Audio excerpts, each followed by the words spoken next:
Generally speaking, you want to aim for the tight lower scores, as that indicates that regardless of the initial starting configuration, Ingrained was converging on the same local minima or similar local minima each time.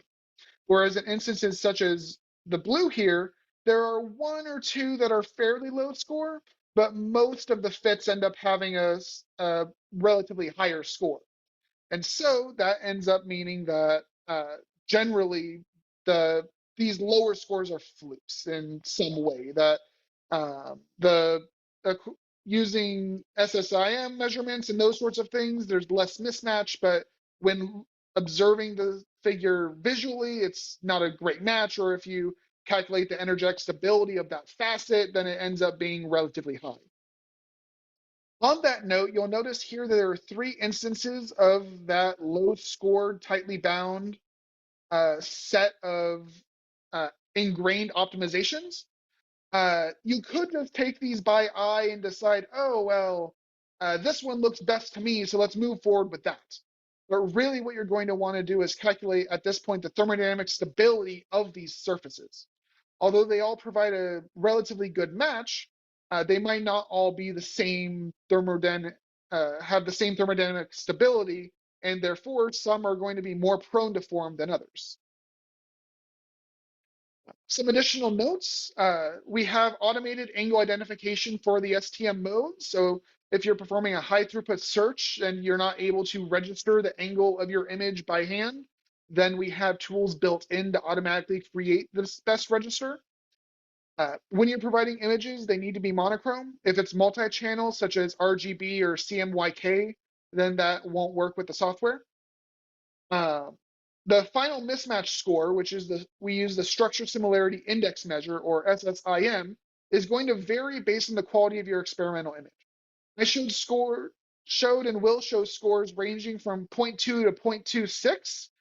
But that's not some golden number that once you hit, you know you have a good match. It'll really depend on the quality of your experimental image in order to determine what the best SSIM score that you'll be able to reach is. On that note, you can improve the quality of your match by pre-treating your experimental image to crop it to the region of most consistent and highest quality. Both the STM and STEM portions are integrated with the evolutionary algorithm FANTASTX, which is the next talk by Chaitanya Kolaru. If you're working with an experimental group from the outset on STM images being taken, recommend that they take multiple voltage measurements of the same surface. What this will allow you to do is then, using density functional theory, calculates the partial charge density at those several voltages for the same surface.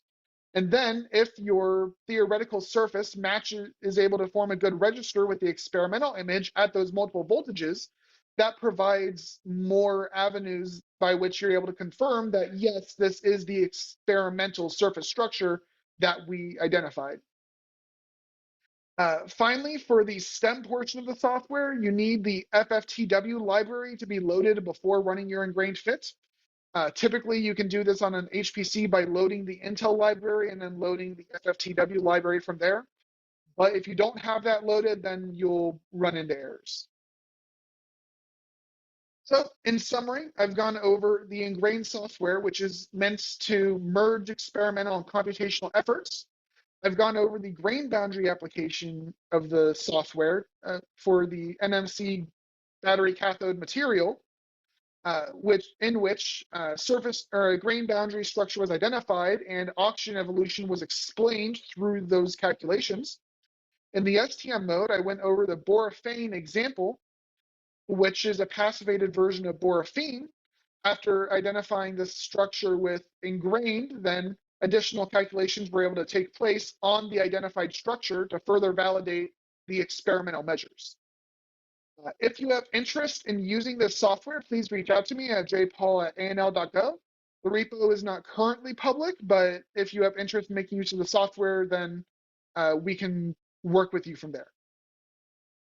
So now what I'd like to do is just go over some of the application or what running the code would actually look like. Here we go. And sort of how the treatment of data goes. So this is a Jupyter notebook that is going to be available on the GitHub page. So walking through this notebook, we'll be going through the STEM version of Ingrained, focusing on the grain boundary between nickel and B2NO3. As with any Python software package, you need to first load all the modules that you're going to make use of. And then you need to load the experimental image that you're making use of. You'll notice here that actually the grain boundary in the image isn't perfectly parallel to the x-axis here. There's a slight slope to it. So we'll want to treat that experimental image to crop to a more consistent region of interest and slightly rotate it so that that grain boundary is as close to 0 degrees as we can. And with that being done, you see that with the IOP.apply rotation application or function, that we get a pretty consistent grain boundary, and we're cropped to a better resolution image. Next, if you're going to run the software, then there are two files that need to be copied over to where you're running the calculation. These are the incostem-linux and incostem-osx files. These are compiled binaries that are necessary in order to perform the HADF stem approximation calculation.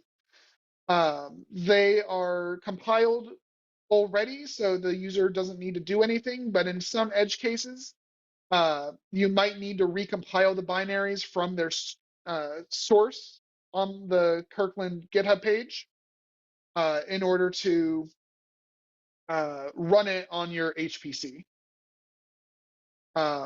Just very briefly, as I mentioned, you need to load the FFTW library in order to run this software. If you don't, you'll end up seeing an error such as this, indicating that it can't find the library and therefore it's not able to run the optimization process. Finally, in terms of sort of preparation for the calculation, you need to set your API key for materials project. If you're not familiar with the database, it's a database of tens of thousands or potentially hundreds of thousands at this point crystal structures that can be queried in an automated fashion, which is what the Ingrained software does. However, to ensure that no one's abusing the system, each user is given their own personal API key in order to query the database with. You can imagine it's like a special token to communicate with the database saying, hey, I'm this user and I'm requesting this information. These aren't meant to be publicly available or shared, and so you will need to create your own materials project account, gather the API key, and then run this line in the installation directory of Ingrained in order to replace instances where the code calls materials project, whereas before there's a generic token, now there's your specific materials project API key. So with that sort of pre-preparation out of the way, there's some generic lines about constructing the bicrystal, setting your initial configurations, clamping some boundaries on optimizations, all fairly straightforward stuff that'll be fairly dull to go over verbally. What I'd like to focus on instead is the actual use cases or the actual ways that you would use the Ingrained software. As I mentioned, there's a multi-start approach to the software. So you can either run your calculations in parallel if you have access to many CPUs using the multi-start approach, or if you only have access to one CPU, you can run Ingrained sequentially through the multi-start_series function. We've also allowed for users to clamp certain parameters. So for example, if you don't want to allow for your image to undergo shearing or stress or strain, then you can clamp these 4 parameters. And during the optimizations, those 4 parameters will be fixed throughout the entire process. Alternatively, let's say that you already ran Ingrained a few times, you found what was the best image, but you want to optimize it just a bit further or regenerate data for creating a movie of a registry like I showed earlier in my talk. in which case you would just use this function right here. You can run Ingrained a single time using a set of input parameters. It's just recommended to use the multi-sort approach to make sure you properly explore the probability, or not the probability space, but the variable space. We also provide software for plotting the resulting images that you develop. Here we have the grain boundary for the interface between the two materials, the simulated image of the grain boundary, and the overlap of the two. In about 1,600 iterations, we end up with a figure of merit of 0.26 and visually a pretty good alignment between the two.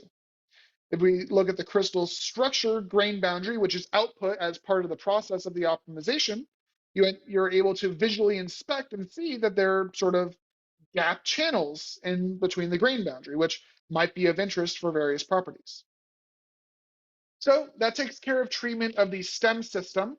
I'm running short on time, so I'm going to quickly go through the STM calculation and the differences. You still load the experimental image, which again needs to be grayscale, and then you crop it to the region of interest.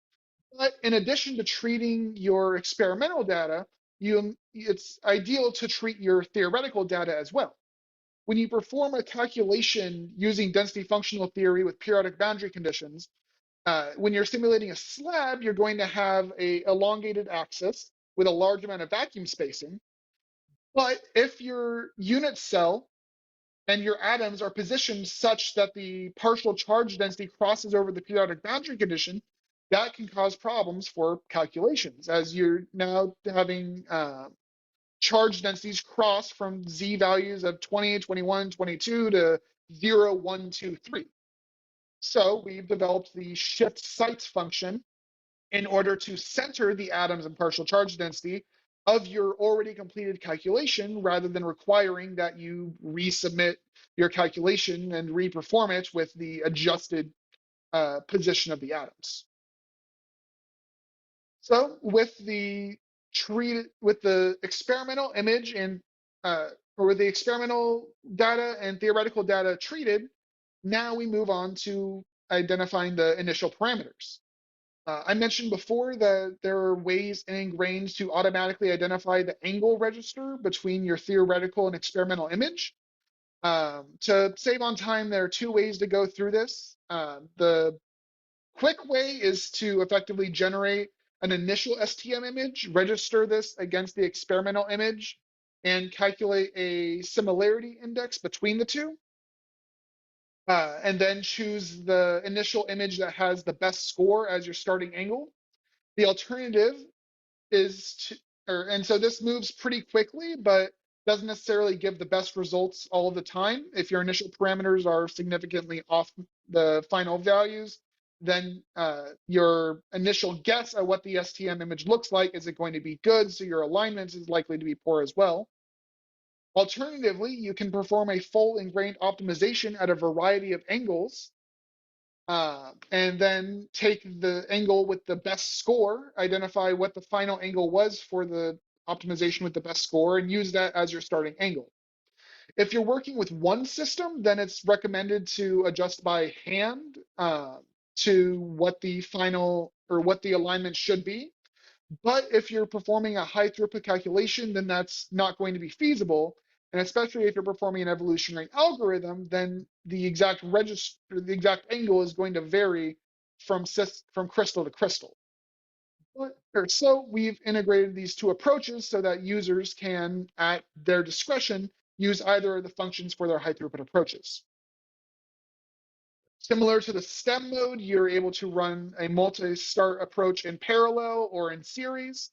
You can run a calculation, a single calculation around a set of parameters that you dictate.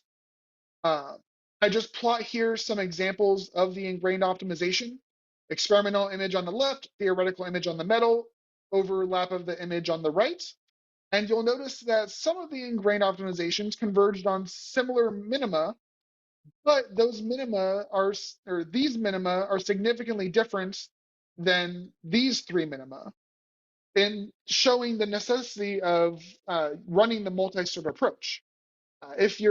Especially if you're not, if your final parameters are significantly different from your initial parameters, then running the multi-sort approach is very valuable to identifying the proper minima in the energy landscape. Finally, again, we provide code in order to actually plot the register between your experimental and theoretical images.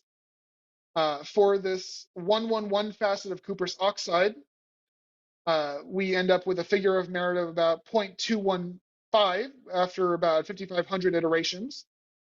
And the final surface register from the top, side, and a tilted side angle look like this. So again, the Ingrained software is designed in order to merge experimental and computational efforts. I've now gone over how you would effectively walk through the treatment of your data and select how you would run your code for the Ingrained software. Again, if you have interest in making use of this software, please reach out to me at jpaul@anl.gov and we can coordinate from there. Otherwise, I'm open to questions at this time. Thank you for your attention. All right, thank you, Joshua. Any questions to Joshua?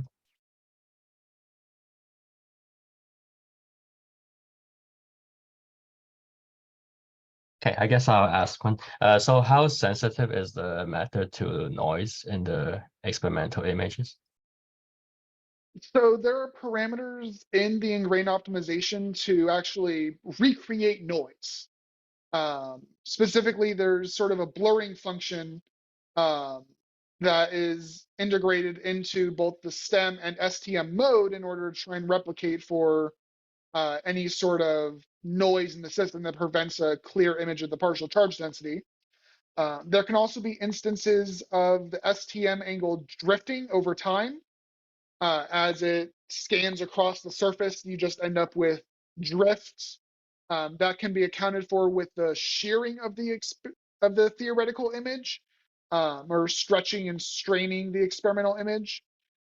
So we try to replicate noise as much as we can with the optimization of our parameters, because that is just an inherent factor of any sort of experimental investigation. There's a limit to the resolution of the machines being used. Yeah, thanks. So typically how long does the optimization takes? It depends on how close you are to the minima when you perform your optimizations. I found that for the STM mode, it can take 30 minutes to 45. In some long cases, it can take an hour or so. But if you do end up running out of time, then you can take the final iteration of the run that you were at before and use that as a starting point for your next run. So it's not like you have to start all over if you end up running out of time and the optimization takes longer than expected. For the STEM mode, I couldn't give you an approximation right now. Part of what's going to influence the amount of time is the resolution of your image. The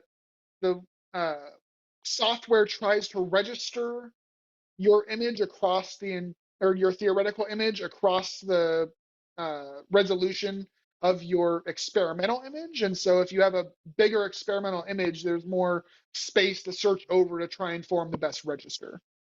That's why it can be important to pre-treat your experimental data to crop to the highest quality region of interest, because that will end up accelerating your calculation. I see. All right, thanks. Anyone else have any questions?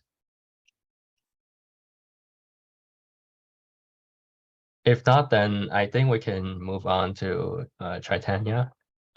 So he will be introducing the FANTASTX framework, which is kind of related to the Ingrained, I guess. But yeah, we'll see the differences between those two.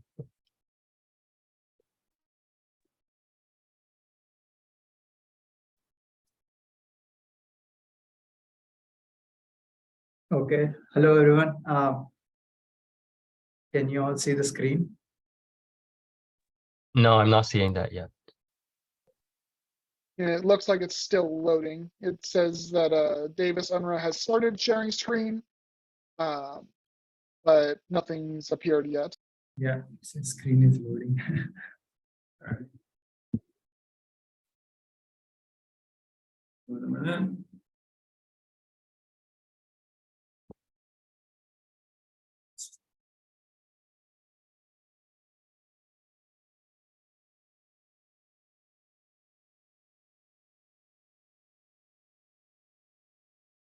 Okay.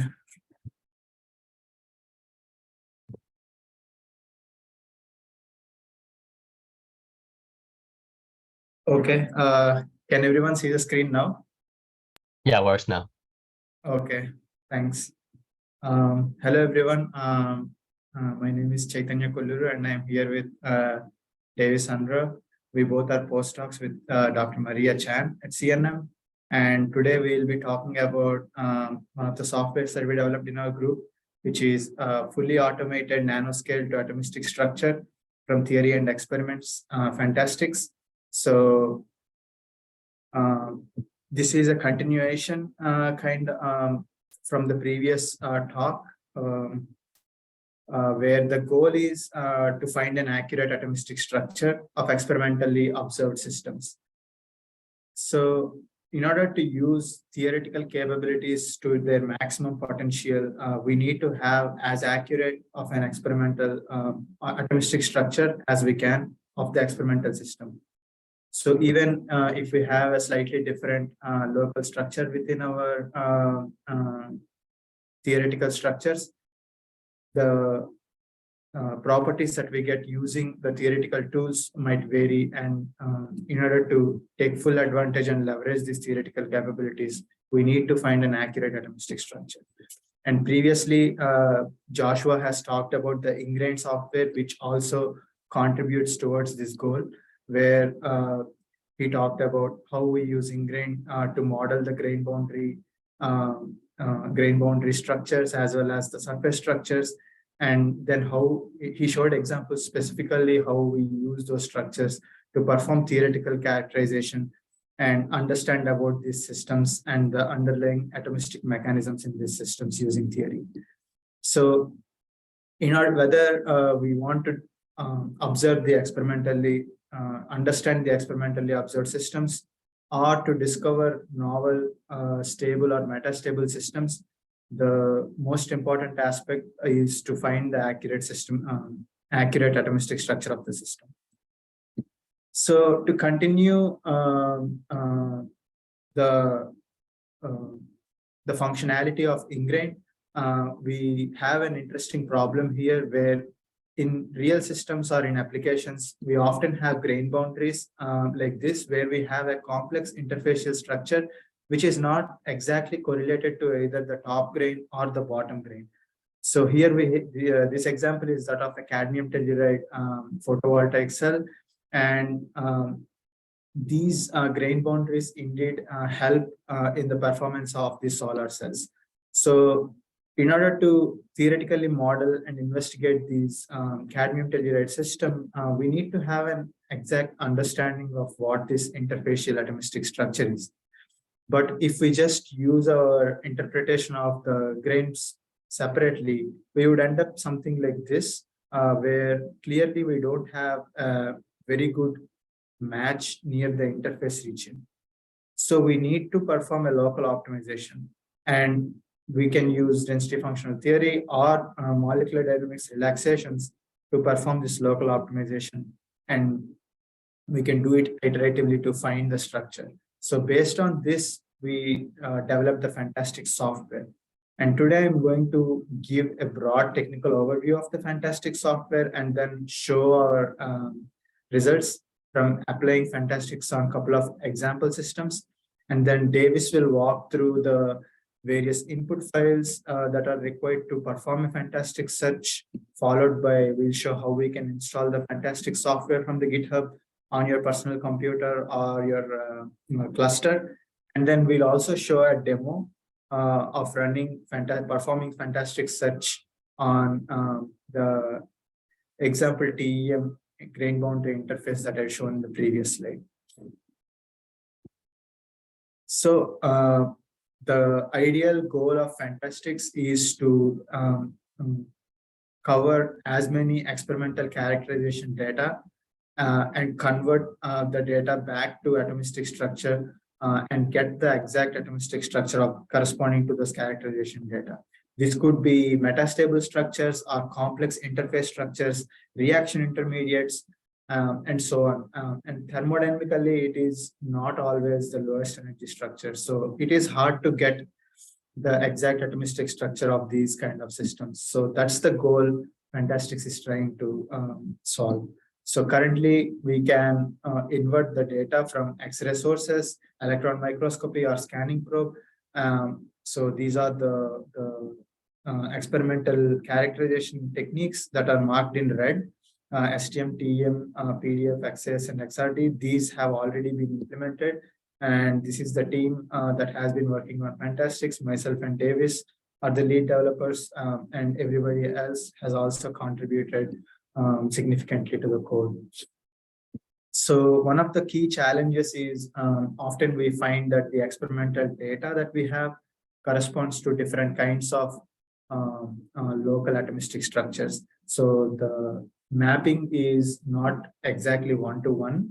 We might have several different local structures that may give similar looking experimental data. So we need to resolve this, and that's where we use the physics-based constraint, which is we try to minimize the energy, and the ones that with the structures that has the lowest energy and also match to the experimental characterization data would be considered our most ideal solutions corresponding to those experimental characterization. And here we have the broad illustration of the FANTASTX software. So on one hand, we try to calculate the energy, which corresponds to its thermodynamic stability, and we try to minimize that. And on the other hand, we simulate the experimental data using forward models, such as we simulate the TEM image or the XRD pattern from the structure and try to compare this simulated data to the actual target experimental data as seen here and try to minimize the mismatch. So we minimize the energy on one hand and we minimize the mismatch on the other hand for each structure. And we do this iteratively for several structures until we find a possible solution. So in the end, we'd end up with something like this, where each data point here corresponds to a specific structure. And we try to minimize the formation energy, which is corresponding to its stability. And also we try to minimize the experimental mismatch. And we would get a Pareto front like this, which I will describe in the next few slides. So this is the overall workflow of the FANTASTX software. So we developed FANTASTX software keeping in mind of our overarching goal, which is to incorporate as many experimental characterization methods as we can. So we made it in a modular fashion, and it can be easily extendable. It supports various kind of geometries for that reason, like bulk systems, nanoclusters, surfaces, grain boundaries, or even molecules. And we can only perform energy minimization, which corresponds to thermodynamical stability, or we can perform multi-objective optimization where we minimize energy and also the experimental mismatch. Or we can also perform two different types of experimental mismatch if we have two types of characterization data corresponding to a same structure. Currently, FANTASTX supports for the following experimental techniques: PDF, TEM, XANES, XRD, and STM. And all of these use specific forward models, which are given in these brackets. So to go over the FANTASTX workflow, this is an evolutionary algorithm and multi-objective evolutionary algorithm where we use a heuristic search by creating new candidate structures, either randomly, which is done initially, or using genetic operations from the structures that we already evaluated. And then we calculate the stability by using LAMMPS or VASP. And then we obtain a fingerprint for the relaxed structure and see if it is unique or if it is already present in our pool of structures that have already been evaluated.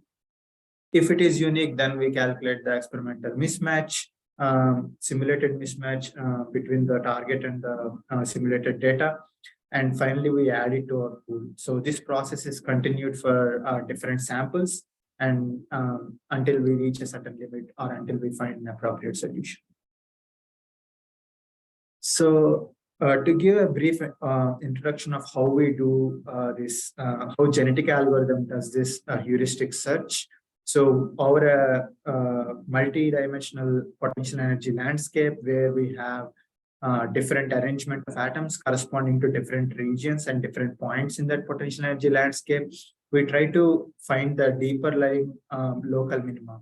And we do that using basin hopping or mutation of the structures that we know, or we can do mating, or which is kind of an exploratory algorithm where we take two structures that we know which are from different regions and try to combine them in this fashion to create a new child structure and propagate our search in that following way. So by controlling the extent of mutation versus mating, we technically control our exploitation versus exploration in our genetic algorithm search. And since this is a multi-objective evolutionary algorithm, we would have plots that look like this, where here each data point corresponds to a specific structure, and FANTASTX evaluates the objective function 1 and 2 for each data point. And clearly we would have models where objective function 1 is lower, but 2 is higher, such as they are thermodynamically stable, but does not match the experimental data, or the vice versa, where they are match the experimental data, but they are not stable. So it would result in a Pareto friend that looks like this, the red points. And we are ideally looking for solutions that are closer to the origin, where we want to minimize both the objective functions. So currently in FANTASTX, we implemented different types of selection algorithms, where first we plot this Pareto front and we calculate the distance of each model from the Pareto front, and we assign a probability, and that would be the distance from Pareto algorithm. Or there is another implementation called epsilon multi-objective evolutionary algorithm, where our entire population is divided into different sets called archive and population. Archive corresponds to our non-dominated solutions that are on the Pareto front, and population is the rest of the solutions that are closer to the Pareto front. And we choose solutions more often from archive than from the population. And we continue our search in the following way. And this is determined by our choice of the epsilons, which is the size of this grid. So based on that, we eliminate structures that are from the same region, or we try to incorporate, perform a more finer search in our objective space. So that's the under the hood for the FANTASTX algorithm. So I'll go ahead and explain a couple of examples. So first, we applied FANTASTX on this particular problem, where we have a blue layer amorphous iridium oxide, which has a much better activity towards oxygen evolution reactions and water splitting. And in this particular work, they had the experimental PDF, which is shown in black, and the red one is their fitted PDF for a rutile iridium oxide cluster, which has been extracted from the bulk rutile IRO2. However, the problem is our experimental or the real system is a polymorphic iridium oxide, whereas our best guess is based on a rutile cluster, which is a nanocluster. So in this case, we cannot fully leverage theoretical capabilities using a nanocluster to obtain the properties or understand the mechanisms in this blue layer iridium oxide. For this reason, we have a clear case where if we find a bulk structure that corresponds to the blue layer iridium oxide, we can use theory to understand further about its performance towards the application. So we perform the FANTASTX search and we simulate the PDF using the diffpy code, and we perform a grand canonical search varying both composition and the size of our iridium oxide cells. And Here we show the results from two different FANTASTX searches using both the selection algorithms. On the top, we have distance from Pareto, and on the bottom, we have epsilon MOA selection algorithm. Clearly, we have, and again, we have each point here corresponds to a specific structure, and some of the structures are shown here that are closer to our Pareto front. And clearly, we have a very well formed Pareto where we have some stable structures that don't match exactly with our experimental PDF, and some structures which match very well with the experimental PDF, and also that are relatively closer or lower in the energy. Specifically, we have this structure here and this circle structure here, which give a very good fit with our experimental PDF data as shown in these plots. And they also show this iridium and oxygen with three oxygen atoms bonding between two iridium atoms, which has not been observed in the rutile IRO2 cluster that has been the best guess previously. So now and in addition, these structures are bulk structures. So we can use these bulk structures with much better local geometry and local structural motifs to explain these systems, the blue layer iridium oxide, and try to study them further using density function theory calculations. In the second example, which we will give a demo on shortly, I'm going to talk about the cadmium telluride tellurine TEM image, which has been shown previously in one of the slides, where we have two well-defined grains. However, our interfacial structure is not clear. So as Joshua mentioned in the previous session, we use Ingrained to get our best guess initial structure, where we have a very well aligned cadmium telluride atoms in the bulk of the grain. And we create a empty space in the interface region, and use FANTASTX to model different local structures within the interface region in order to find an optimal solution. And upon running FANTASTX, using both, again, distance from Pareto and epsilon MOA, we find the solution, and the video on the right shows how FANTASTX walks through different locals interfacial structures before finding the optimum solution that is closer to the target experimental TEM image. And we will walk through this again in the demo using a force field instead of VASP calculations, and hopefully we'll find the solution again. Now I'll hand it over to Davis to walk you through some of the input files and the requirements for running a FANTASTX search. All right. So when we actually want to set up FANTASTX to conduct a full search, there are a few different inputs that you would need to gather first, in addition to installing FANTASTX itself. So there are three main categories of these inputs. There's a input file that's in the form of a YAML file, which contains various variable inputs that FANTASTX, the actual code, will read. There are also simulation input files. So these can be for the energy code that you're using, or the experimental code that we're using to perform the forward simulations. And then if you're running FANTASTX on a cluster, it's not required to run FANTASTX on a cluster, but if you want to for performance speedups, then you would also need a computing script for your to run on the HPC cluster, such as Carbon, for instance. And that's what we'll be showing later on in the demo. And then once we run FANTASTX, typically we use Dask for parallelization, a method of parallelization where we submit a single FANTASTX job on one node, and then Dask will run other worker jobs on other nodes. So it's parallelized in that fashion. We will then get a variety of outputs. This includes a directory with all the calculation results, a data file summarizing the results, and if you include database support, then a database that has all the structures and results. And we will walk through these later during the demo portion as well. Okay, so first I'll introduce the YAML file here that every user has to submit with FANTASTX when they want to run a FANTASTX structure search. The YAML file can be broken up broadly into several different categories, and I'll go through them category by category. I will note here it's a lot of information, but most of these parameters are optional. And for the mandatory parameters, they are well documented in the FANTASTX documentation.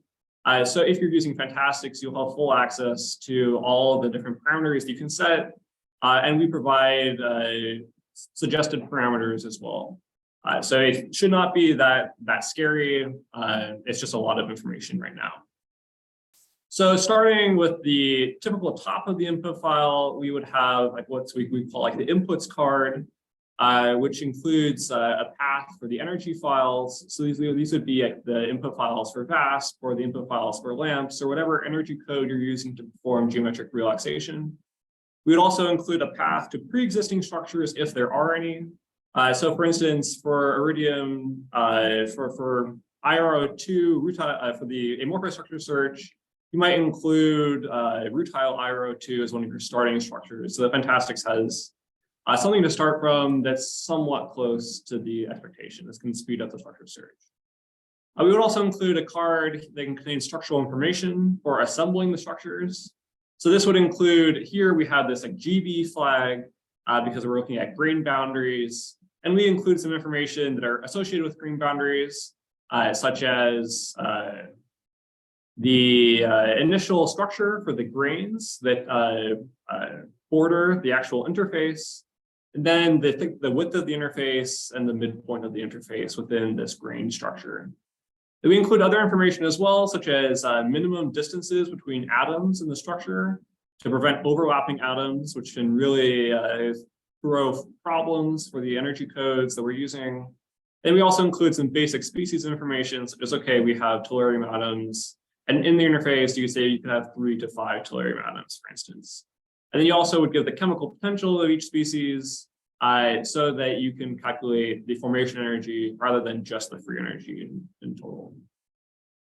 We then include a section of parameters that define what energy code is being used. In this case, the example I'm showing is using LAMPS.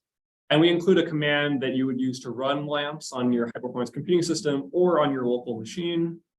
And then we also include a section that tells FANTASTX which experimental simulation is being performed. Here it's GB STEM, which is the TEM simulation package. And then we would include parameters that are required for that experimental simulation. In this case, because we're using Ingrained to perform TEM simulations, these are some optimization parameters for Ingrained, which would have been, in this case, previously calculated by Ingrained. And here we're just providing them manually. And then after that, there's some basic evolutionary parameters that we would describe. So this describes the evolutionary algorithm, such as distance from Pareto or epsilon MOEA algorithm that Chaitanya mentioned earlier. So these include some generic numbers, such as the limits of the population. The total population here is a cap on the number of structures that will be evaluated, which is especially useful for cases where you don't converge to a global minimum in all objectives, and instead you have a Pareto front. At some point, you're not going to be improving the Pareto front further, so further computation is unnecessary. We also include a value for the initial populations, the number of models that is needed before FANTASTX can conduct any genetic operations, and then a total pool of active structures which we maintained over the course of the algorithm. And then we have various parameters for the evolution algorithm itself. So these are the selection parameters. In this case, we're telling FANTASTX to use the epsilon multi-objective evolutionary algorithm. We're telling it that it can perform basin hopping and cut and splice mating.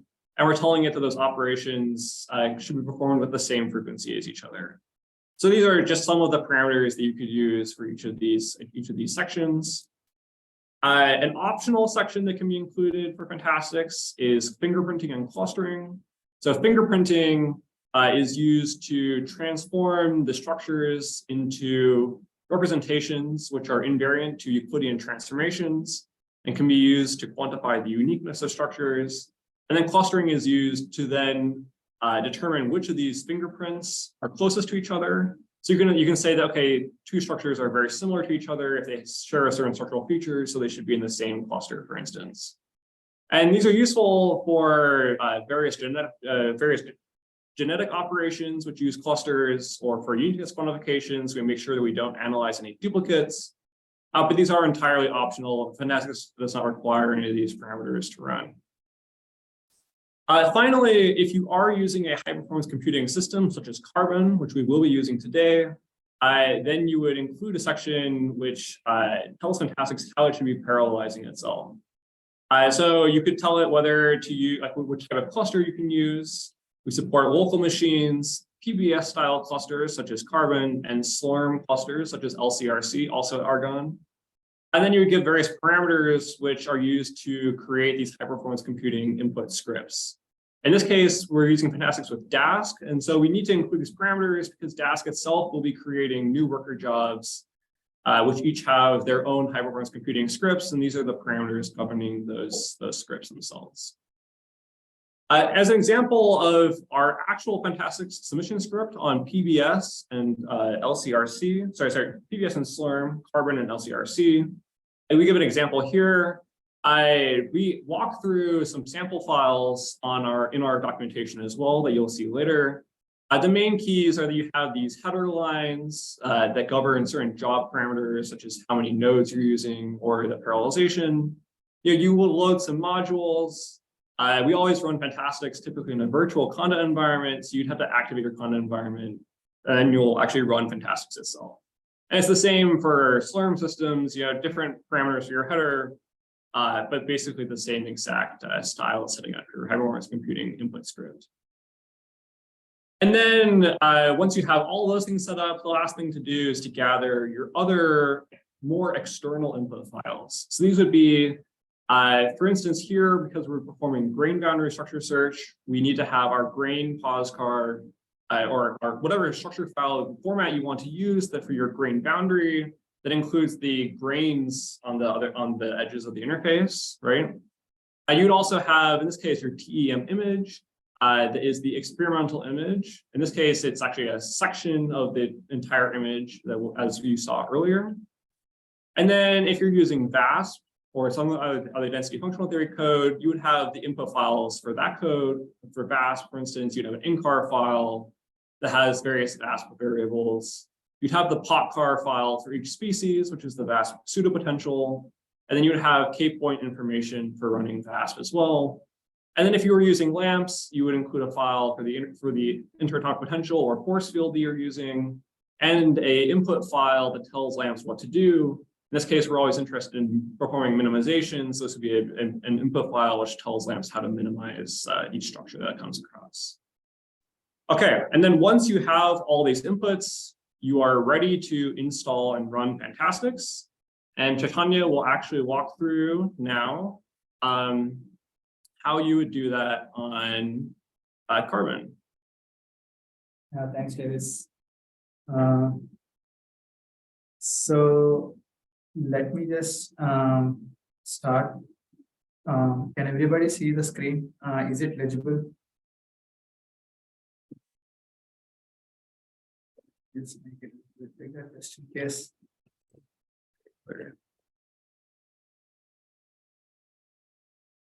So right now I am in the FANTASTX GitHub page. So as you can see, this is a private repository, so you won't be able to access it right now. However, it isn't that hard. All you just need to do is submit a user proposal, which is 2 pages explaining how you're going to use FANTASTX for your project, and you can get access to this GitHub repository easily. And on the home page, on the first page, we have this README file, which clearly walks you through the step-by-step procedure for installing FANTASTX, either on your personal computer or on your local cluster, whether it is PBS or Slurm. So to demonstrate it, I'll just walk you through step-by-step installing FANTASTX on Carbon. So here I am already logged into Carbon. So so this is the home directory is Carbon account. So I'm going to see if I can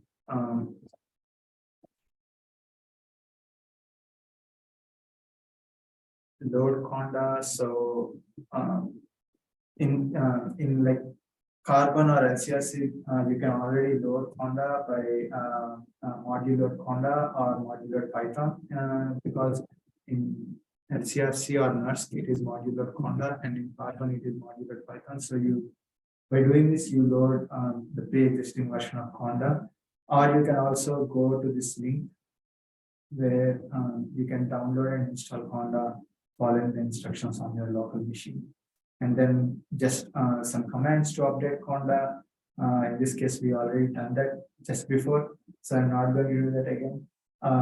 And also, we highly recommend doing this command so that when you are performing conda installation, it uses the conda 4 channel consistently for all different packages when it's available, so that we wouldn't have any inconsistencies in our packages. And then here I have steps to create a conda environment and then activate it. This is same as we do for any other conda environment. Here I am using a path-based command. However, you can also create a name-based conda environment. So I actually created a conda environment just for this. So I'm going to activate that.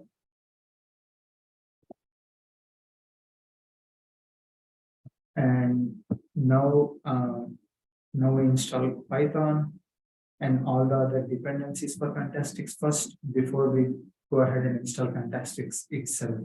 So we need to install Python. If we want to perform a PDF structure inversion, we need to install diff by CMI, which is a package, which is a separate Python package. Similarly, we need to install ASC, atomistic simulation environment, and PyMapGen as well. I actually installed all of these just before this session. It took quite a while, so we are not going to do that again. So I will skip all these steps. So yeah, another important step is if we want to use TEM simulations or STM simulations, that is, if we want to find the local atomistic structure from a TEM image or an STM image, we want to install our Ingrained package, which has been explained very well in the previous session by Joshua. So this is the homepage for that, and you can actually follow the instructions in this page, which is pretty similar to the one that I showed for the FANTASTX, and you can install the Ingrained package following these instructions. And once you do that, now you need to clone the repository for FANTASTX. So I'm going to go ahead and do that. Okay.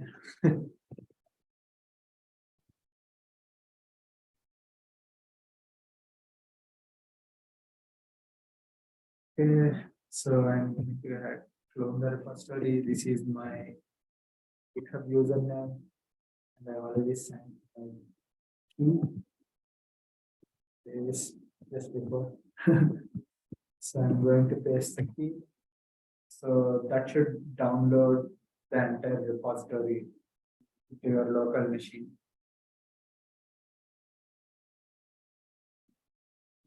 So following that, it is pretty straightforward. We need to just install it using this command.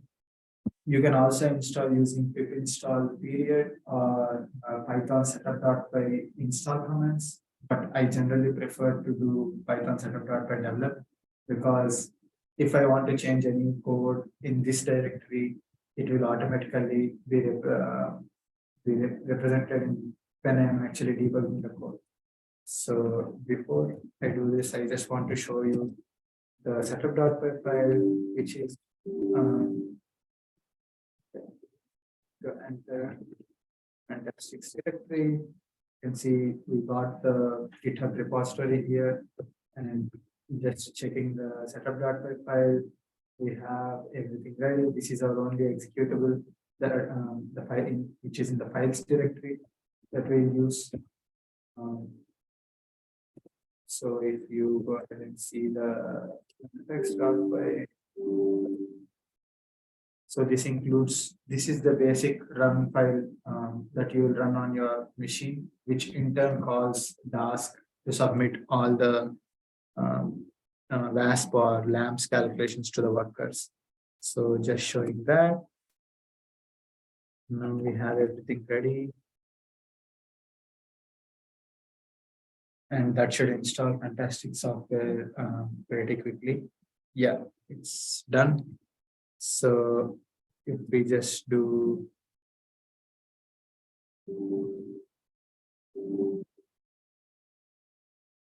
yeah, now it is already there in the conda environment bin of our CNM shortpost conda. So it has installed successfully.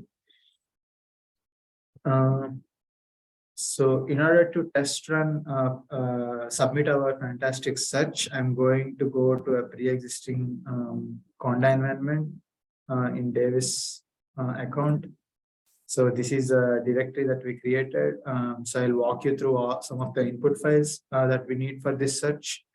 And Davis has explained all of them previously in the slides. So I'll show you exactly what we are using for this particular demo.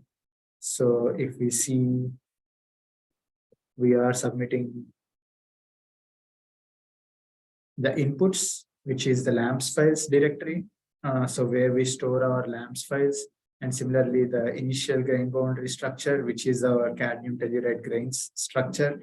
And we define where its interface region is, and all these parameters that Davis described earlier are given in this file.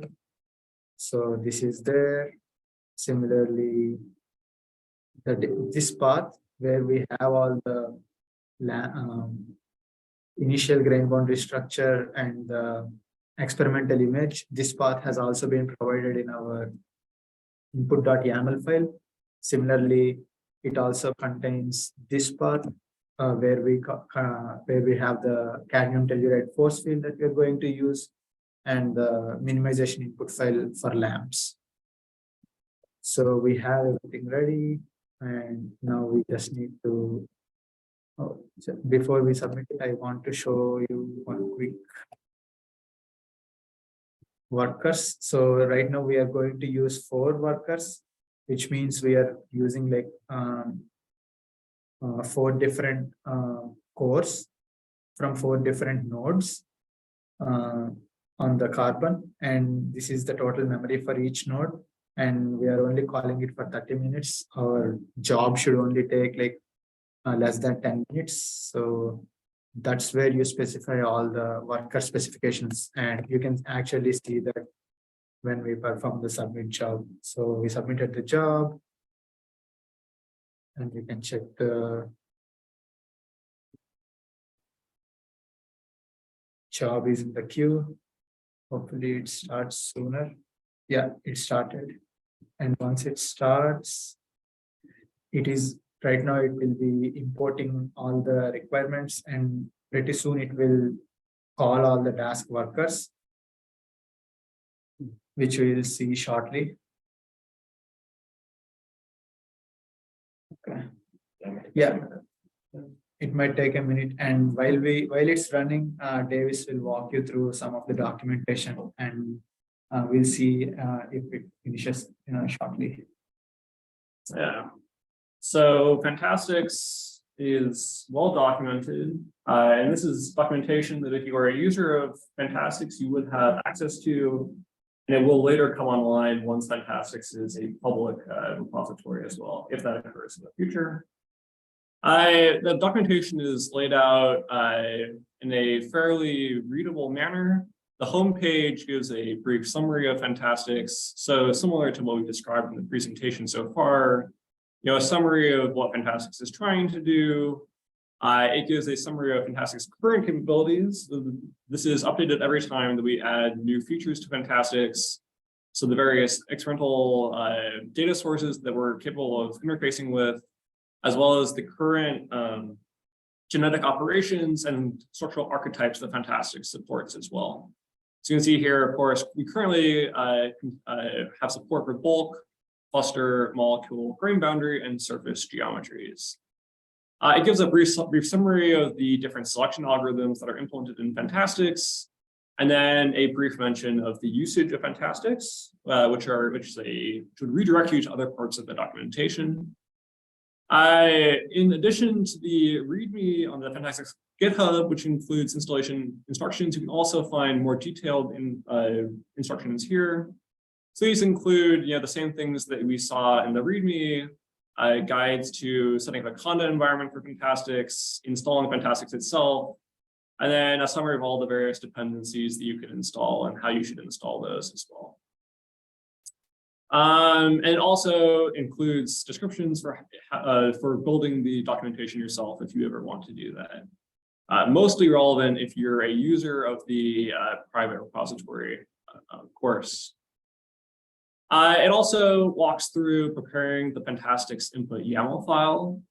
So similar detail to what I showed earlier in this presentation.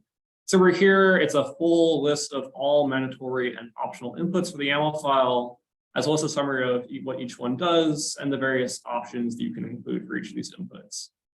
So a bit more detailed, and it includes everything that the user would ever need. Of course, if you have any questions, you can always contact us and we're happy to help with whatever problem you might be working on and the various parameters that might be best for you to set to get started right away. So yeah, you can see these various parameters. It also includes a section for parallelization. So this would tell FANTASTX, of course, how to set up the workers. And then we'll actually see later in my FANTASTX some sample input scripts as well. It includes a guide for creating some of the input files that you would need for these various energy codes, such as density functional theory, VASP, or molecular dynamics, such as LAMPS, so that in case you have not used these programs yourself before, you can get up and running right away. And so that should be a fast and easy process for you, even if you're not a high power density functional theory user yourself, you can still do these simulations no problem. So example files for LAMPS. And then we also have sections for preparing the inputs for these various experimental simulations. So here, this is talking about Zane's inputs. This is a separate file that FANTASTX would interface with, which is its own little YAML file that's read by each of these simulation codes. And again, if you have any questions about any of these, you can always reach out to us, the developers. If there's any documentation that you would need to be added, we can always, of course, add further documentation as well. It's really dependent upon what the users find valuable at the end of the day, of course. And then we also continue a final section on running FANTASTX. So this kind of summarizes what we've seen previously. It talks about what parallelization scheme you might want to choose. You have some various scripts. These are like how you might run FANTASTX. They're like the run up fx.py file that Chaitanya showed a few minutes ago. And then it also includes sample submission scripts for Slurm systems, such as Carbon, or sorry, Slurm systems such as LCRC, or PBS systems such as Carbon. And then finally, we have examples available on the documentation as well. Before I do this, I'll go ahead and just double check that our job over here is running. Yeah, so as you can see, just what Chaitanya showed earlier, FANTASTX has spawned 4 child jobs. These are the task workers, in addition to the main FANTASTX demo job as well. And this should only run for a few more minutes here because the job itself is very fast. I think when we timed it earlier, it took about 6 minutes. So hopefully it'll be similar timing now. So just to summarize the examples that we have contained in the documentation, we have a grain boundary structure search problem. This is the same TEM example that we're showing today. So this would be the cadmium telluride tellurine example. So you see here, for instance, the full experimental image that we're referencing against. And then it walks through preparing some of the parameters. These are similar things to what Joshua described earlier with Ingrained. Because of course we're using Ingrained here as our forward simulation method for comparing against our experimental image. And then it walks through some of the different parameters for this particular demo, including different sections for preparing the YAML file, such as the grain boundary YAML inputs and things like that. So full documentation in case you want to run the example yourself, and you can check to make sure that everything is running as expected as well. There's also an example of analyzing FANTASTX results, and this is something that we will also talk about later in the demo today. And then there's also a bulk PDF example for the blue layer amorphous IRO2 example that Chaitanya showed earlier in the slides. So you can see here the experimental data, and then preparing the various inputs, and then the end results again. We also have full API documentation here. So if you're a user of FANTASTX and you want to look at how the code is being developed, and if you want to make modifications to the code yourself, you're free to look at the API for FANTASTX here, and it contains full documentation for the API. You can go into one of these sections and you can see the particular code that's contained within FANTASTX, as well as a description of the function itself and what objects it needs to call in order to use that function. So again, this is something that will be available to you if you are a user of FANTASTX and you have access to our private repo. And once FANTASTX goes public, it will be hosted as its own website separately.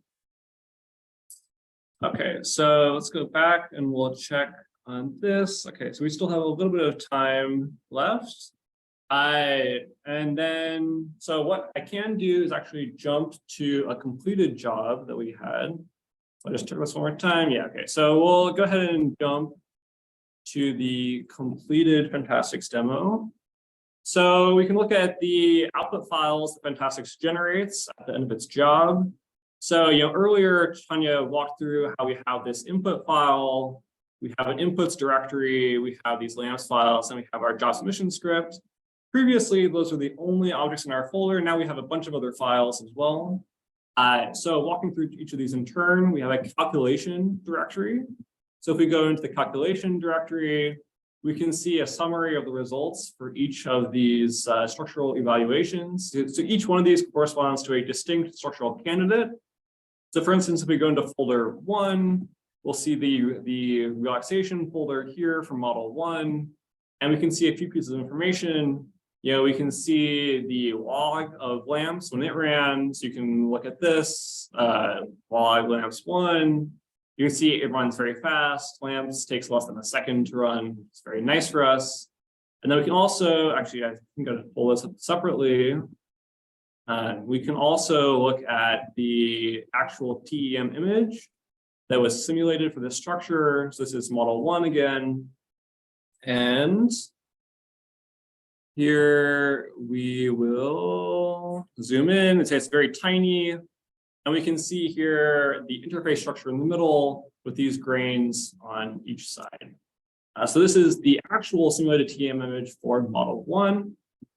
And then if we go back out of this calculation directory, we can look instead now at the data file, which is a summary file that contains all the results for FANTASTX.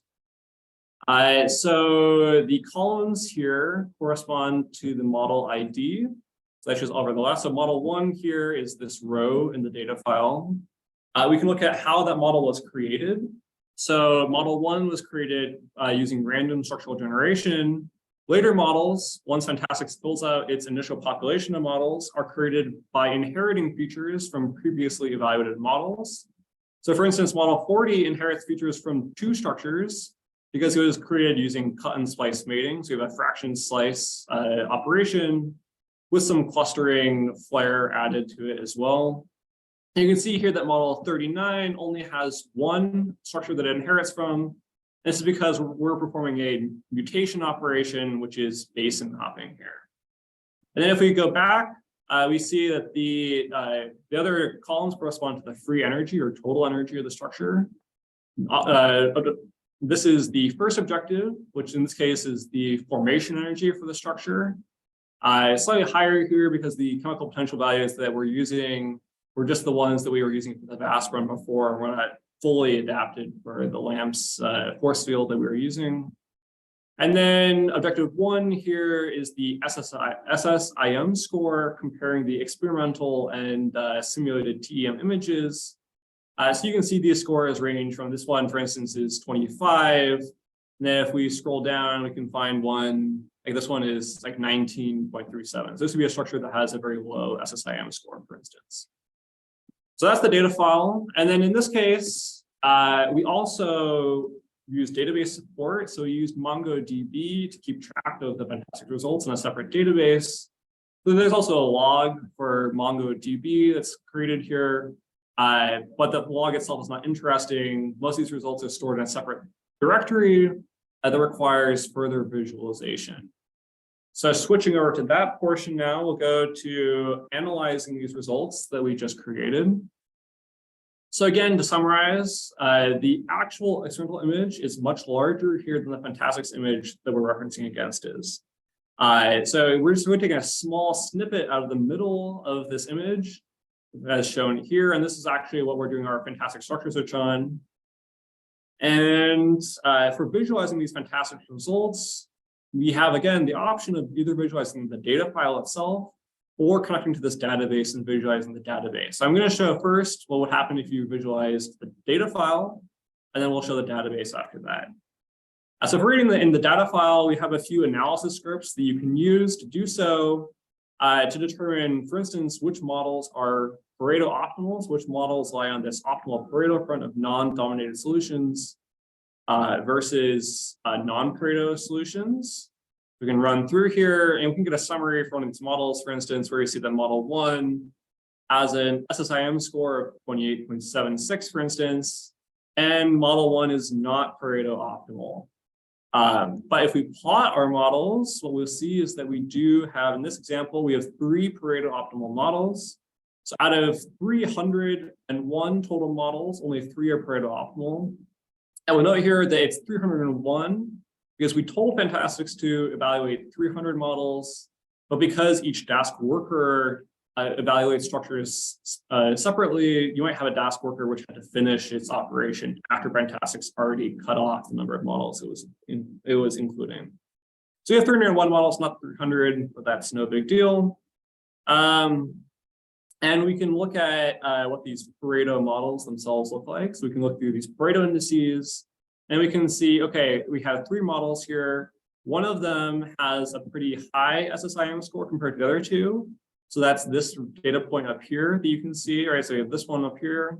Then I have these 2 that are lower down with an SSIM score of 19.72 and 19.37.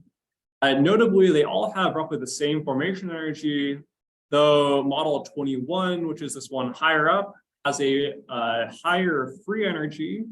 And this is because if we actually look at each one of these structures, you can see that model 21 only has 3 tellurian atoms, or yeah, in the central interface, compared to 4 for the actual.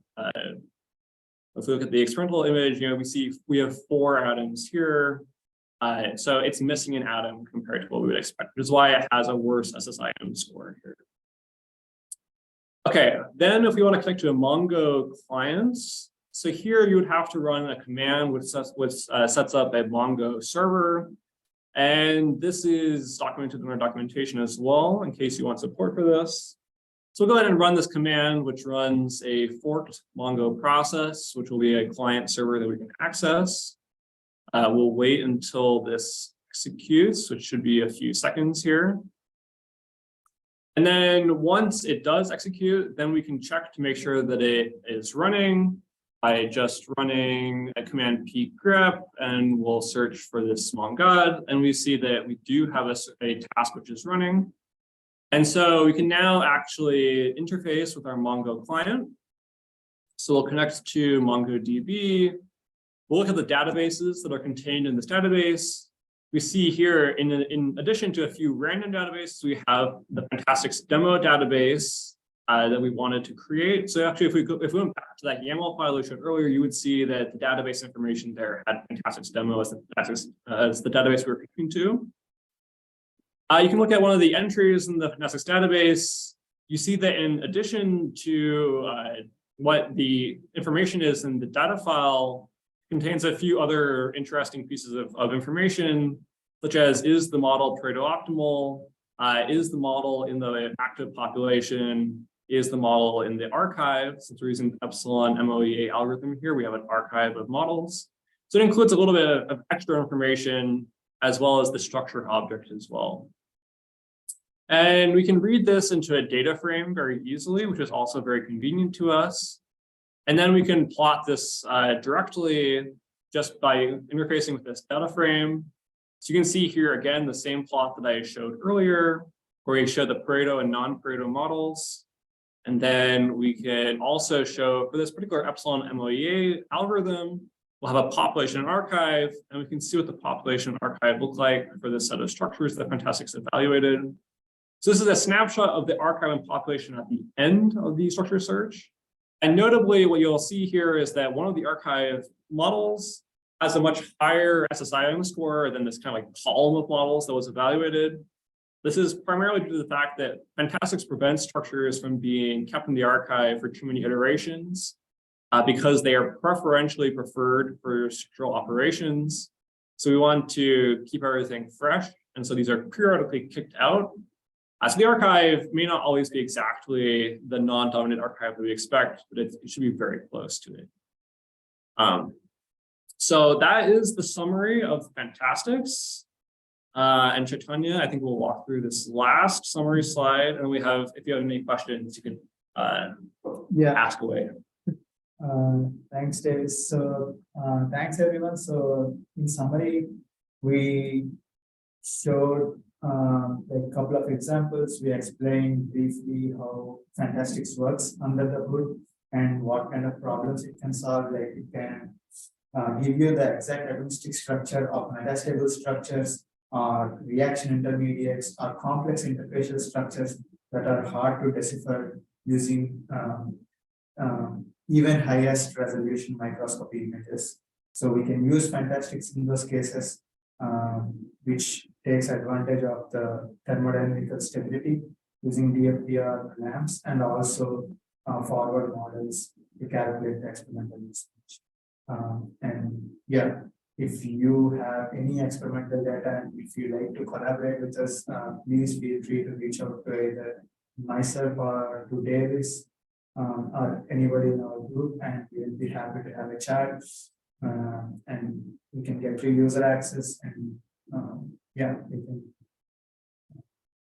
solve the structure search problems. Thank you all for your attention.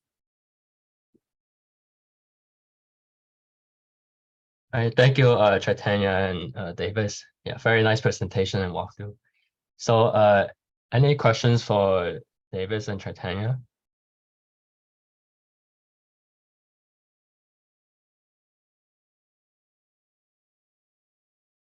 Maybe I'll ask one question then. So you showed that, like in this slide, on the slide here, right, you have many different characterization technique you want to incorporate, right?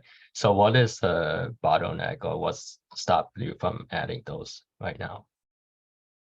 So to start with, the main bottleneck in general for FANTASTX is to have a accurate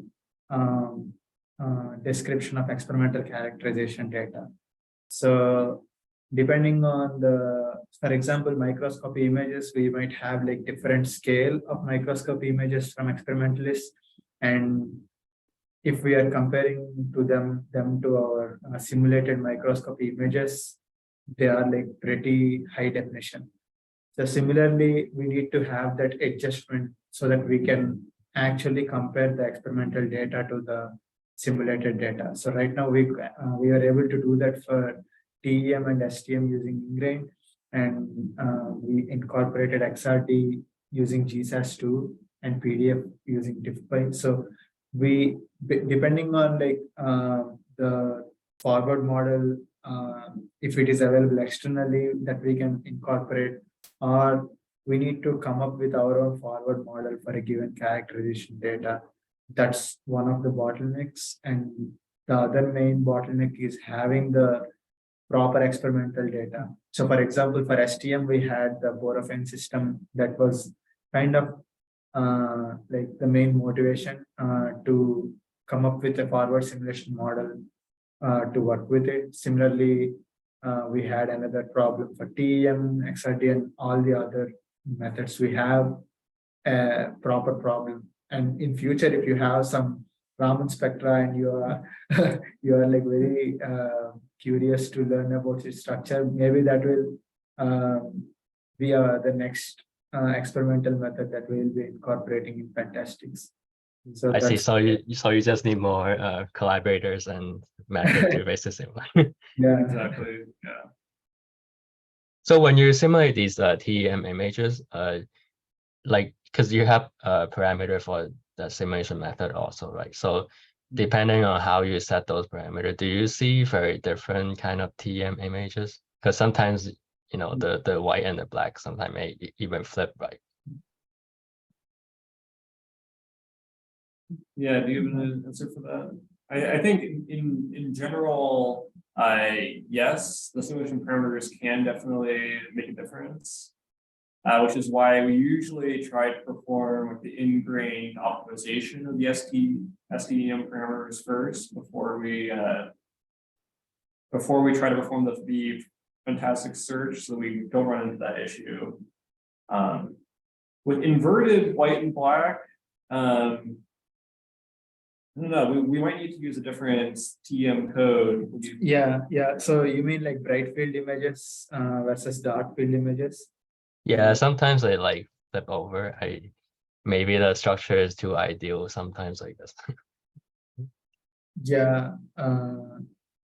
So right now, in this particular example, if I consider the number of pixels in the image that we are comparing is pretty small, so it's like 28 by 28 or 50 by 50, I don't remember. But if we have a pretty large experimental image and we want to compare, while we are only varying the interface, so even in this particular example, we can get like a better fidelity by only comparing this particular region, because this top part and bottom part is same in almost all structures. So we can make those kind of tweaks as well. And like Davis mentioned, you can always run ingrained simulation first to get maximum matching before coming to FANTASTX. I see. Yeah, thanks. So for the interest of time, let's move on to the next talk. The next presentation will be by Katerina. So she will be talking about Exclaim for data mining. Yeah, hello, let me see my screen. Okay, can you see my screen? Yeah, it works. Okay, perfect. Yeah, hello from me as well. So I'm the last talk to close the CNM seminar.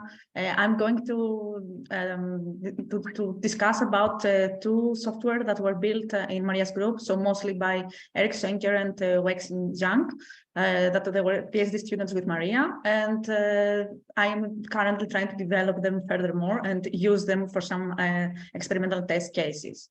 So these two software are related to the extraction and how to process microscopy and spectroscopy data from literature, but actually can be expanded to more applications in general data and material science.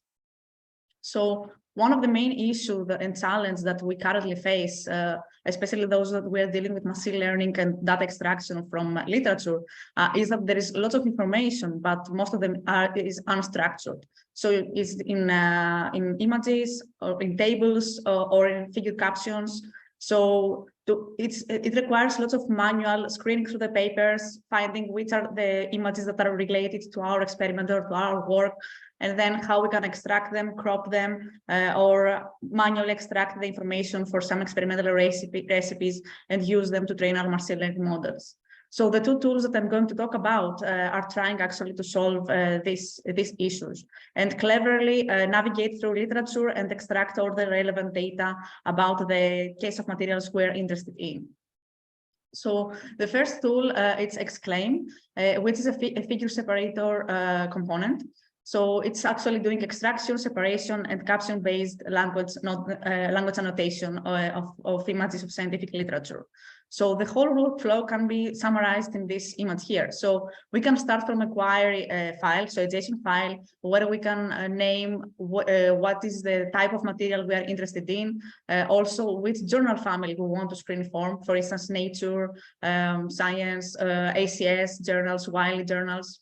the broad category of general family. And then we can also identify some terms or some synonyms of the materials we're interested in to screen images for.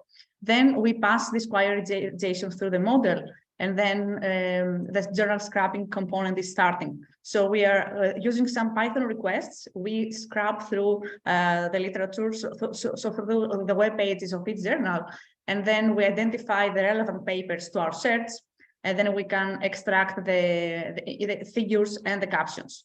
And so at the end of the process, we end up with a JSON file again that is giving us information about the title, the URL of the article, the figures, how we can classify the figures, and also the captions of the figures. So the most important component of this tool is the figure separator component. So usually, I'm going to describe and show some examples how this works. So what we're also trying to do here is that we are trying to incorporate some understanding of the data we extract for. So we want to apply some language models so that we can know in which categories of materials we are, what kind of methods have been used for these materials, or some further applications. So we are trying to expand the workflow by applying some language models, such as GPT-3 or some material science language models. So the figure separator component looks like that. So usually when we screen through papers, all the images are forming one huge image with lots of sub-figures. So what Exclaim can do is actually go through all these images and separate them into the ABCD, how many images we have. So the way that it was developed is actually the Amazon Mechanical Turk platform was used to create an initial data set of master images. So several Amazon workers were drawing, given them these large pictures. They were drawing like bounded box around each figure, and then they were also identifying if we have an inset or a smaller image inside that. So in that way, a large image dataset was generated with more than 3,000 annotated figures, and 2,000 of them were used to train a neural network so that it will learn how it can split effectively large images to smaller images, and then also extract the captions. So it can also identify which is the label and which, if it's a master image or an inset image, and extract all this information to the JSON file after running the whole process. So as an example, starting from large image, with an Exclaim, we extract only image A, and we also extract the caption of the image A. So now, looking further on that, there have been developed several natural language processing models so that they can have been used to extract experimental recipes, for instance. So they can screen through articles, categorize them based on the subject, and then also try to refine their search and extract some data sets out of this. So there are actually currently two models that are quite used to do that. So it's MathBERT and MathCBERT. So they are based on BERT language models that can read through the corpuses and extract either the named entities, so which categories we can find into the images, or we can classify them based on the subject, or to read the abstracts and understand what kind of experiments are performed. So the main challenge is that there are lots of these language models that have been developed, but the thing is they should be trained specifically on material science tasks to be able to understand the certain language of materials. So as an example, so given, let's say, a caption extracted from Exclaim, we want ideally to be able to categorize them to extract the named entities. So we want to know which application it is for, which is the characterization method used, some description about the samples, the materials that we have, the properties, or the synthesis method. So by applying some of the natural languages processing to the captions extracted from Exclaim, we can get this understanding and then further create another data set about the materials we have and the properties we're interested in. So to showcase this better, I will run a demo so to show how all this process works. So we will start by selecting which journal we want to screen for and some queries. Then we will start scrapping the images, extracting the captions and create a data set. And then we will use ChatGPT, GPT-3 from OpenAI to extract some information about the named entities we have in our extracted captions. So you can follow the link by either scanning this code or through this link. And let me share my demo. So yeah. So this is like a Colab notebook. I have already run the first part, which is to clone from the Exclaim GitHub account. So which is this one. So there is like lots of information here, lots of guidance of how to run it or how to install it on the PC. It is suggested to use it actually in Carbon, because now I'm going to run only a very short example of scrapping from 3 papers. But if we want to scrap like whole literature, it will require lots of GPUs, and Carbon is the best way to run it. So we start from installing Exclaim code and the dependencies. Then I'm going to load the neural networks that were pre-trained. So the image classifier, the image separator, and also the detectors. So they're all going to be loaded into the Exclaim folder. So that takes some minutes. And then we want to set up actually our query JSON file. So this is how our JSON file looks like. So we can show the name of the materials we want to search, so the family, then the amount of papers we want to scrap for. We can sort by relevance, so relevance to our search. We can also put some synonyms, and then we can also select if it's open, so that means if or if we have access to the journal, or if it's open access. And then we also have this, can select the save format. So if we want to save only the images, if we want to save the image and the subfigures, or the boxes that were identified as a master or inset image. And then at the end, we can select if we want to print out information from the process or where to save our data and the processes. So here I have written a test JSON. So we are going to scrap from Nature, we're going to scrap 3 papers, and then we are searching for nanoparticles and with all the possible synonyms of the nanoparticles. So, and I want to save the subfigures and the figures, and also to print all the information in Exclaim. So we will import Exclaim, and then the process will start running. So yeah, it will take some minutes to screen through the papers around the pipeline.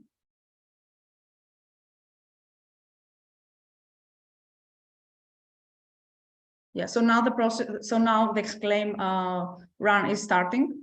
So it will first download an extra ResNet, so for image recognition. So it will download the weights that are already needed, and then you start scrapping through the papers. So it's actually doing what a human researcher will do. So you'll go through the Nature search webpage, and then you will put your keywords there, and then you will press enter, and then all the search results will appear. So Exclaim is actually doing the same, but automatically. So it iterates through all the web pages with all the links of the related images.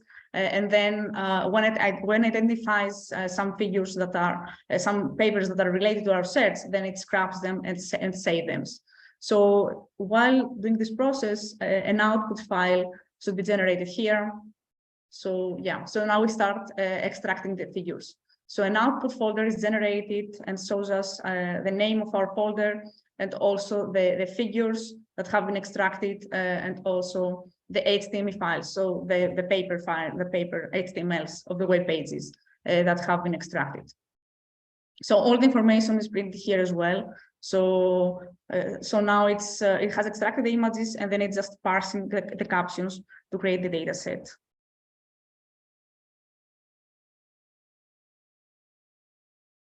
So yeah. And after this process finishes, we can visualize any of the figures we have extracted, and then create a large data set with all the information printed there as well. So yeah, at this point, if you have any questions on that whilst we're waiting for the figure separator to work, just please let me know.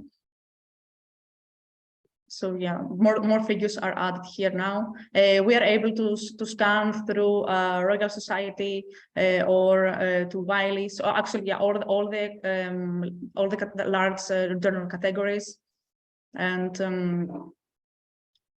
all these functionalities can be found when you install this from the GitHub web page.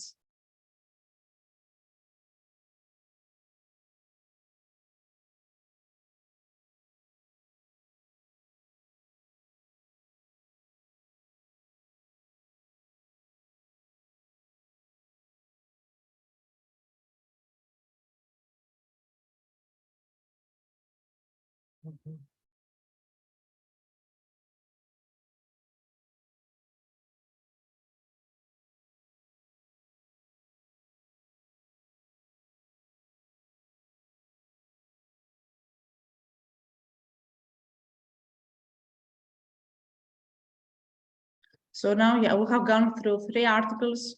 So we have extracted 19 captions, and now we are trying to separate everything.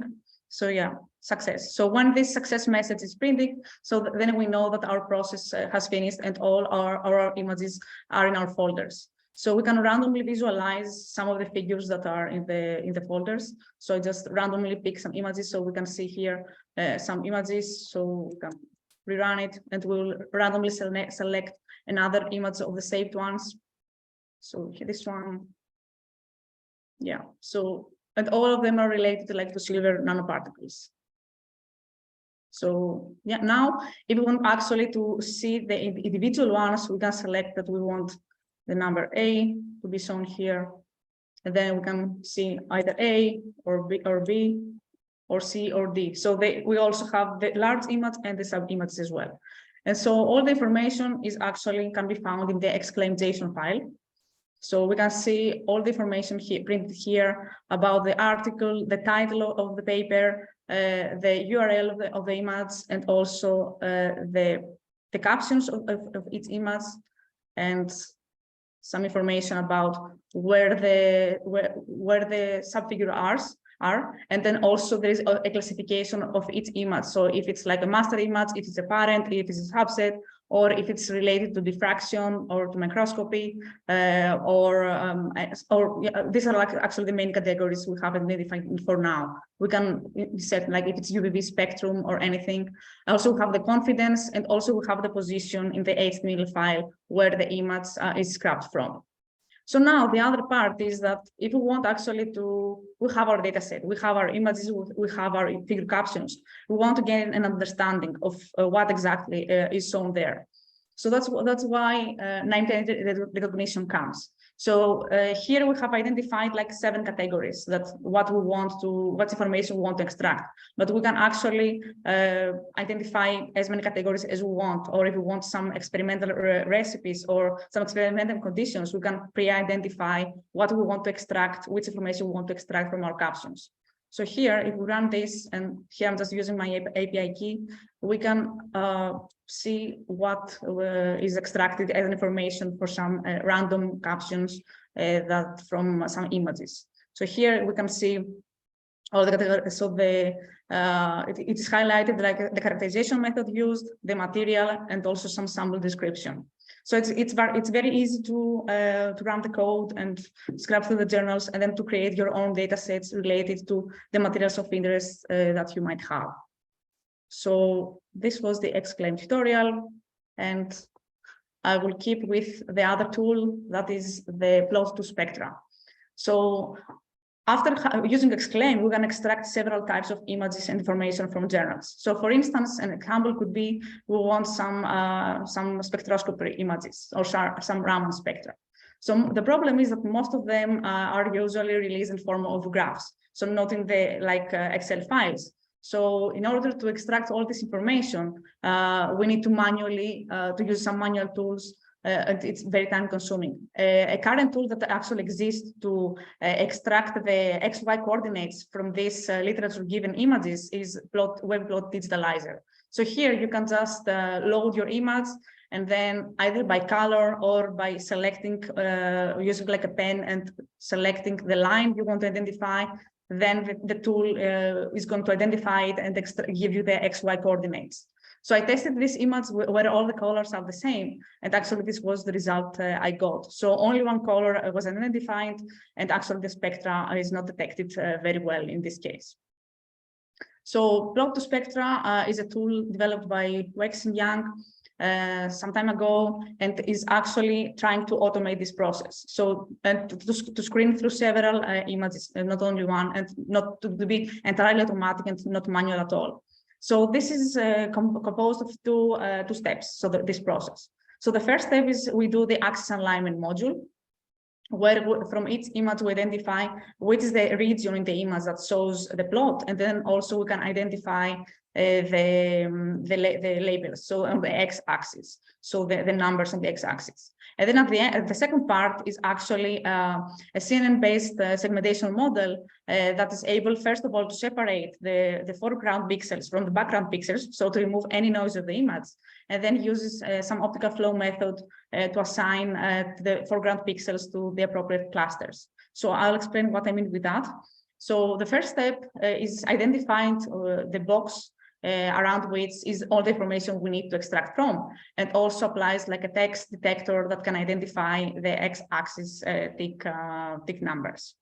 So this is the first part. We keep this information, and then the second part is actually based on the CNN classification. So it's actually used many times for instance segmentation from computer vision applications. So what it's trying to do is actually, given this image, it classifies which pixels belong to the background and which are to the foreground. And for those that belong to the foreground, it tries to cluster them together. So to separate in that way, to remove all the background color that we might have in our images. And then this part is going to, given this only the foreground pixels, like the clean ones, we can also identify in which cluster they belong. So the concept of the optical flow is like that. So if you have, let's say, our three spectra, starting from the T0 point, then we want to compute which is the flow in the tab 0 plus delta T time. So by estimating that, which is going to be the next point, all the points that appear in the same trajectory can be clustered together, and so produce one plot line. So this is the concept, and in that way you can, given this image, you can identify all the coordinates that are related to that, independent of the color. So I'll very quickly show the demo that I have already run it, because it takes some time to load the weights of the networks. And it's also suggested to run it in Carbon, because it will require a GPU, because it loads lots of image segmentation networks that were pre-trained on other data. And so the process is very simple. You just give your image of your input spectra. It can be more than one images, as many as you want. So the first step is that we run the axis alignment to detect the ticks and the boxes. And the second step, we just extract all the plot lines. And we have all the spectral coordinates in our folder. So I also here, so how the code looks like. So it's like a notebook that I have already pre-run. So first of all, we need to check that you have the libraries and the versions of the libraries that are suggested from the repository. So because it currently works better with towards 1.7.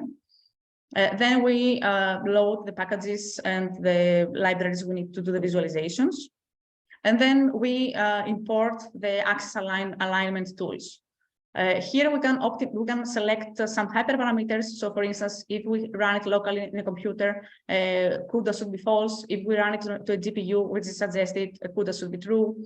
There are also several other hyperparameters depending on the pre-trained neural networks and how well they're going to identify the boxes. So here we have some hyperparameters that work very well for the images that we have processed. But if the images have different shape or different height, different width, so it would be suggested to try several versions of these hyperparameters. And then running the axis alignment tool, we can map the first example. So the axis alignment tool is actually identifies all the x ticks, and then also can identify this box. So this is the first part. We know which region we're aiming for, and we know what are the numbers there and what are the values there. The second part is actually how we remove the background noise and detect all the XY coordinates of these lines. So again, here we load some pre-trained data from the pre-trained networks from checkpoints, which might take some GPU time. And then we can again optimize the hyperparameters we want to select for to make the plot digitalizer to run effectively. So after running the CNN network, we can also we have also like a function that can automatically grid search for which are the best hyperparameters that are going to fit the lines better and identify the correct lines of each plot. So if we run the script, so we will directly identify which is the estimated line width, which is the estimated number of plots that we have in our image, and then which is the number of the starting position. So at the end, if we want to map our results, so this is the starting image that we gave to the algorithm. So as an example plot image, and then this is actually when we map the information we extracted from Exclaim into the image, this is what we get. So here we mapped all the X and Y coordinates that were detected, and we're also able to see to correctly identify that we have 4 different plots, and also the values that were extracted from the text analyzer. So this is the full process, and yeah, that was the tutorial. You can try to run it and any of these tutorials. And if you want any advice from me, or if you want me to run in data or to help you troubleshooting anything, I'm more than happy to help and guide you through this process. And yeah, so that was my presentation for these 2 tools. And I'm happy to take any questions or any suggestions. Right, thank you, Katerina. Yeah, if you have any question, feel free to unmute yourself or type the question in the chat. Yeah, I have one question. Thanks, Katerina. So I was wondering, like, after collecting all this data, like, for example, the same material can have some experimental evidence as well as some theory. So is there any way, or did you think about defining any ontologies or like making a knowledge graph out of it in order to query it or relate different pieces of information? You mean to query before the extraction, or to query better? To query after the extraction, because you are like collecting out all the data, like either in text form or image form being converted into numbers, but to make use of them, suppose if it corresponds to the same material, you have a set of like experimental data or theoretical data. Maybe the experiments are latest, and we can even like come up with the fact that just by querying that the theory was wrong, or kind of prediction. So just by querying, not by training. So is there any idea on like defining some ontologies or like making use of this knowledge graphs? Actually, yeah, I mean, using like these language models, you can pre-identify what information you want to extract.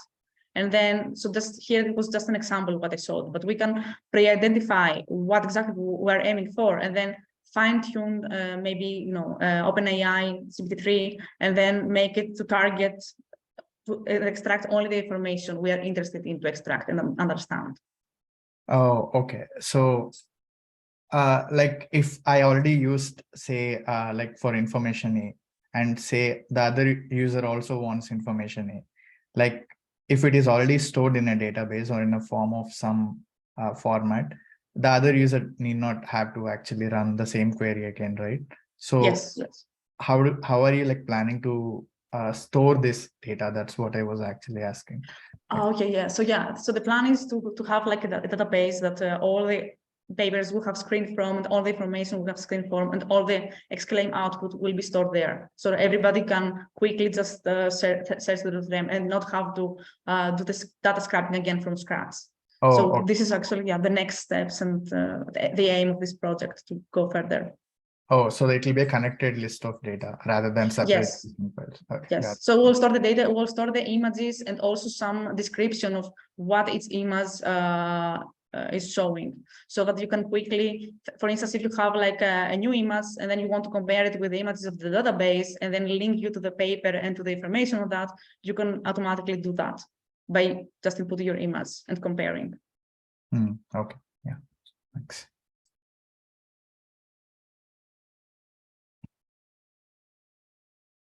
Yeah, any other questions?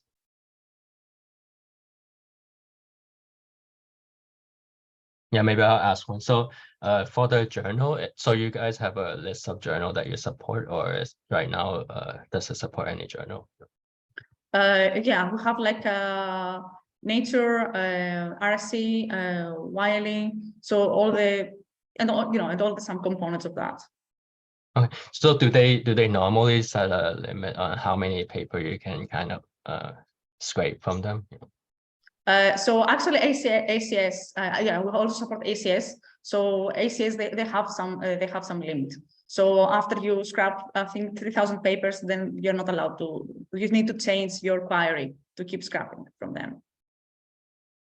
It was actually, yeah. So you never got in trouble like scraping too much or something? You might get in trouble. So that's why it's better to ask for permissions. But if it's like open access, then you don't really have this issue. I see. Yeah, thanks. Yeah, just curious. Yeah, so yeah, so that was the last talk on the schedule. I mean, the remaining time is basically question and answer. So with that, I would like to conclude the workshop. Basically, thank all the speakers for showing their work, and thank everyone for attending the talk. So yeah, I'm not sure if Subbu is here. If Subbu has any closing remarks. I'm here. So I think, thank you so much, everyone. Any questions that you have, you can actually ask now, or if you have any other questions. Yes, the slides would be made available, so you can actually, we will send a link to all the users, registered users, for actually looking at the PDF of the slides. If there are any questions, please feel free to actually ask either now, or you can actually reach out to the individual speakers. You can reach out to our user manager, Ms. Connie Pfeiffer, who's also here. So you could basically, through any channel, reach out to us. We would also appreciate if you can actually take the user survey.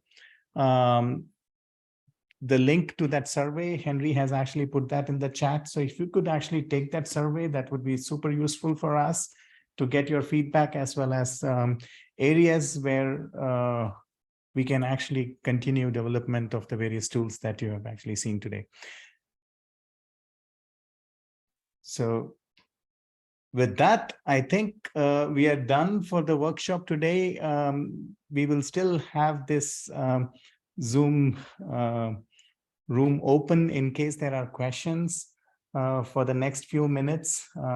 But like I said, feel free to reach out to us.